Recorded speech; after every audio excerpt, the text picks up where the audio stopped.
ప్రపంచ ఆదివాసీ దినోత్సవాన్ని మా గిరిజన భవన్లో నిర్వహించడం మాకు చాలా సంతోషం. దానికి కలెక్టర్ గారికి ప్రత్యేక ధన్యవాదాలు తెలియజేసుకుంటున్నాను.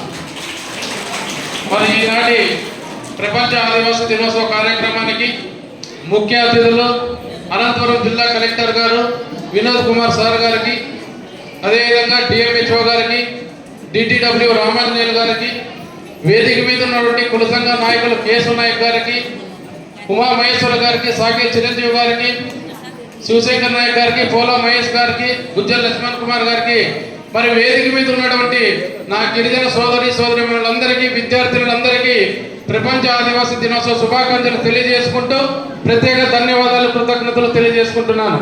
అదేవిధంగా మన భారత రాష్ట్రపతి ఒక మహిళ, గిరిజన మహిళ, ఆమె కూడా ఈ వేదిక ద్వారా ప్రపంచ ఆదివాసీ దినోత్సవ శుభాకాంక్షలు తెలియజేసుకుంటున్నాను.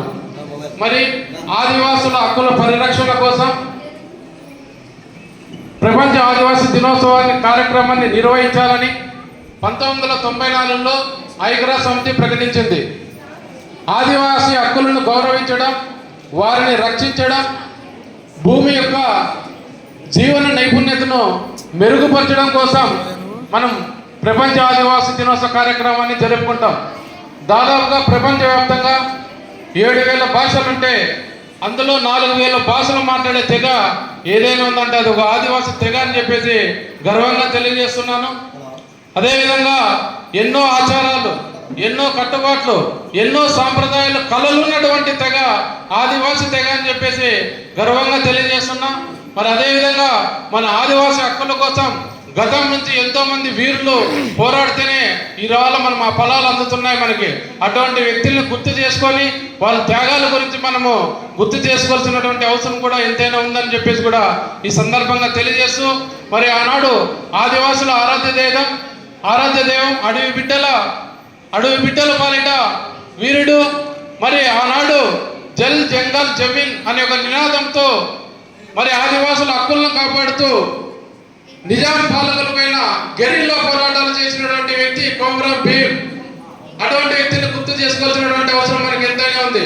తెలుగు జాతి పౌరుషాన్ని ప్రపంచానికి చాటి చెప్పినటువంటి వీరుడు, ఉద్యమాలను విప్లవ బాటలో నడిపించినటువంటి ధీరుడు. మరి అడవి జాతులను కాపాడడం కోసం, అడవి భూములను కాపాడడం కోసం, అడవిలో జీవనం సాగిస్తున్నటువంటి వారి కోసం అండగా నిలబడి ఎత్తిన బాణం దించకుండా మరి బ్రిటిష్ వారి పైన పోరాటాలు చేసినటువంటి వీరుడు మన్నెం దొర అల్లూరు సీతారామరాజు గారు పుట్టినటువంటి గడ్డ మన భారతదేశం అని చెప్పేసి గర్వంగా తెలియజేస్తున్నా. మరి అదేవిధంగా బంజారాల కోసం పోరాటాలు చేసి, నిజాం పాలకుల పైన పోరాటాలు చేసి మరి సనాతన ధర్మం వైపు బంజారాలను నడిపించినటువంటి నాయకుడు శ్రీ సద్గురు సేవలాల్ గారు అని చెప్పేసి కూడా ఈ సందర్భంగా గర్వంగా తెలియజేస్తున్నా. అదేవిధంగా ముండా జాతి కోసం ఆనాడు ఆంగ్లేయుల నుంచి విముక్తి కలగాలని చెప్పేసి ఆదివాసుల కోసం పోరాటం చేసినటువంటి వ్యక్తి భగవాన్ బిర్సా ముండా గారు. ఆయన గురించి చాలా మంది తెలుసు. ఆయన కూడా ఎన్నో త్యాగాలు చేసి అసూలు పైరారు. ఇంతమంది మనకి పోరాటాలు చేసి ఆదివాసీ హక్కుల కోసం ఎన్నో పోరాటాలు చేసినటువంటి వీరులు అని చెప్పేసి ఒకసారి వారిని గుర్తు చేసుకోవడం జరిగింది. అదేవిధంగా సుసంత్రమానంతరం 1947లో డాక్టర్ బిఆర్ అంబేద్కర్ గారు మనకి వెనుకబడిన కులాల వారికి, దళిత గిరిజన కులాల వారికి మరి చదువులో ముందుకు రాణించాలి, అక్షరాస్యతలో ముందుకు రాణించాలి, వాళ్ళకి రిజర్వేషన్ ఫలాలు అందాలని చెప్పేసి ఒక సంకల్పంతో రాజ్యాంగాన్ని నిర్మించడం జరిగింది. మరి ఇన్ని జరగనప్పటికి కూడా మరి 1981లో జరిగినటువంటి దారుణమైన ఘటన ఇంద్రవెల్లిలో జల్ జంగల్ జమీన్ నినాదంతో సమావేశాలు ఏర్పాటు చేస్తే అక్కడ పోలీసులు లాఠీ చార్జ్ చేసి మరి పోలీసుల తూటాలకు ఎంతో మంది బలైనటువంటి ఆదివాసీ నాయకులు పోరాట ఫలితమే మనం ఈ రోజు రిజర్వేషన్ పొందుతున్నామని చెప్పేసి కూడా గర్వంగా తెలియజేస్తున్నా. మరి ఇన్ని జరిగినప్పుడు కూడా మనం ఏదైనా హక్కులు సాధించుకోవాలంటే పోరాటాల స్ఫూర్తితోనే మనం హక్కులు సాధించుకోగలుగుతున్నాం. ఆ తర్వాత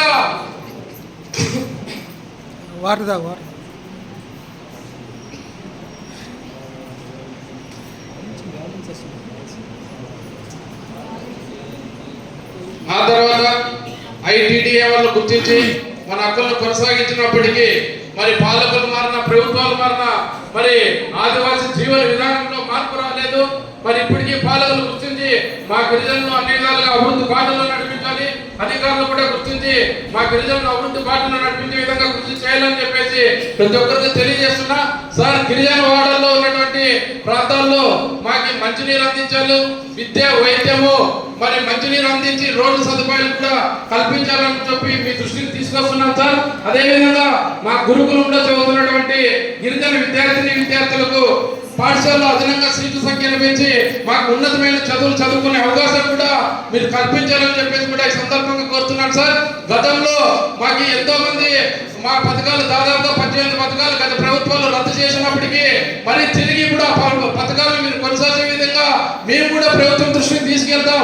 మీరు కూడా అధికారులు ప్రభుత్వం దృష్టికి తీసుకెళ్లి బిఎస్ అంటే బెస్ట్ అవైలబుల్ స్కూల్ పథకం ద్వారా ఎంతో మంది మా గిరిజన పిల్లలు ఉన్నతమైన చదువులు కార్పొరేట్ స్కూల్లో చదివేవారు సార్. ఆ పథకాలు గతంలో రద్దయ్యాయి గత ప్రభుత్వాల్లో, తిరిగి ప్రభుత్వంలో కొనసాగించాలని కూడా తమ దృష్టికి తెలియజేస్తున్నాం సార్. 2011 జనాభా లెక్కల ప్రకారం 6% ఉన్నటువంటి మా గిరిజన రిజర్వేషన్ ని తిరిగి ఇప్పుడు 2024 జనాభా లెక్కల ప్రకారం దాన్ని దృష్టిలోకి పరిగణలోకి తీసుకొని మరి 6% పెంచి మాకి ఇంకా మంచి పదాలు మంచి రిజర్వేషన్ అందాలి, మా పథకాలు అందాలని చెప్పేసి కూడా ఆ విధంగా మీరు కూడా కృషి చేయాలని చెప్పేసి కూడా తెలియజేస్తున్నాం సార్. అదేవిధంగా మొన్నటి రోజున చూసాం సార్, ప్రకటన మీరు ఇచ్చారు, ఎస్టీ అట్రాసిటీ చట్టాన్ని పటిష్టం చేస్తామన్నారు.